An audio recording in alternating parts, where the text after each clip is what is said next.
Today I'm delighted to be speaking with Angela Raspass, whose business Ideas in Action helps small businesses with their marketing. And we're here at FlyingSolo Live. So Angela, hello, thanks for joining us. Hey Robert, thank you very much, hello. Good. Now, one of the things I notice on your, lots of your promotions that you do for your own business is you use this headline, stand out from the crowd. So in this short little interview, if you would, 2 or 3 tips to stand out from the crowd. How do we do that in small business? Certainly. Well, for what we've discovered since we've been working on Ideas into Action is that small business has great potential, great ideas. A lot of people get into small business because they're passionate about what they do and they're great at what they do. So what we advise people is to become an expert in your field, project that. You do that with great branding, have a strong logo and a strong message and a good customer proposition statement as in what you're going to do for your clients. Okay, so make it really clear to the people you're talking to who you are and what you do. Absolutely, Yes, and that okay. point of difference is the key thing. Look around at who's in the market, who else is offering your type of services, and what is your point of difference? How can you make it special and different? Tell me, when you're in a business where, let's talk about, say, mortgage broking, Yep. right? Where there's a whole lot of people do that.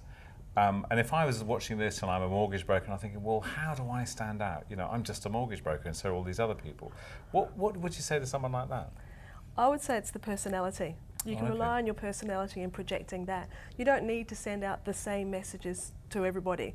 It's what is the outcome? What are you going to do for them? It's what's called the benefit rather than just the service itself. So what's in it? The with them. What's in it for me? What's in it for me? Yes, so it's really communicating those outcomes that you can deliver to a client rather than say, I'm a mortgage broker. Okay, so you may be, yes, you may be in the same industry, but it's kind of how you deliver what you do that can be your point of difference. So Absolutely. you don't have to paint yourself fluorescent green or anything like that. Well, you'd certainly stand out in the crowd if you did that. Yeah, You might put a okay. few people off.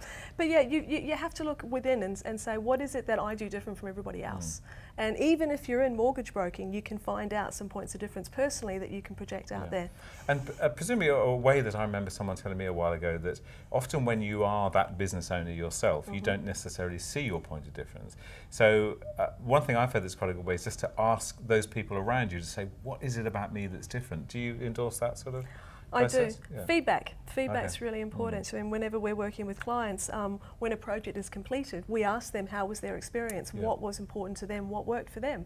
And you learn a little every time. Absolutely, you're absolutely right. Sometimes it's difficult to judge yourself in your own terms, but if you're asking someone that's outside of you, then you can quite often get a very different perspective and learn a lot from that. Great. Angela, thank you very much for joining us. Ideas into action.com.au. Absolutely. Okay, Thank you, Robert. thank you very much. Thank you.